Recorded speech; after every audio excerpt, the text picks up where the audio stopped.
اس جدید دور میں بھی استاد محمد کے محلہ حسین آباد کے صارفین گیس جیسی نعمت سے محروم ہو چکے ہیں۔ اس موقع پر شہریوں کا وچ نیوز سے بات چیت کرتے ہوئے کہا کہ جناب علی یہی بتانا چاہتے ہیں کہ 2010 سے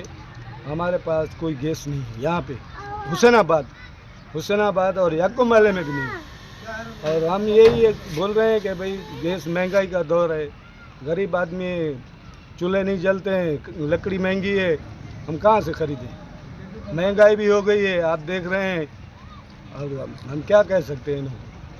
ہم حکومت بلوچستان سے یہ مطالبہ کرتے ہیں کہ مہربانی کر کے حسین آباد کا جو گیس ہے وہ بحال کیا جائے۔ اور پاکستان اپیل کینے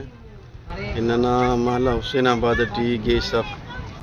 کہ اگر گلاس پیپ خلقن او بھی ناکارہ مسوئنار وزیر اعلیٰ ننا استاد محمد مسونے منسٹر مسنو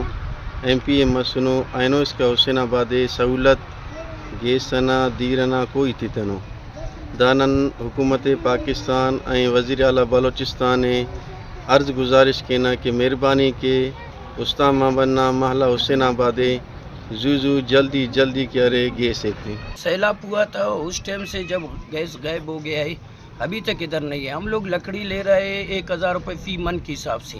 ادھر جلا رہے، سارا غریب گھرانہ ہے، ان لوگوں کے ساتھ کچھ کھانا پینے کا بھی نہیں ہے۔ ابھی سننے میں آ رہا ہے کچھ منظوری ہو گئی ہے گیس کا، ہم لوگ بالا حکام سے حکم کرتا ہے کہ مہربانی کر کے ہم لوگوں گلیوں میں گیس پیپ بچھائی کرے اور ہم کو گیس پہنچائے، تاکہ ہر غریب مزدور ہے جس کا گھر میں گیس جل جاوے اور اپنا وہ اخراجات گیس کی وجہ سے کرے تو صحیح ہے۔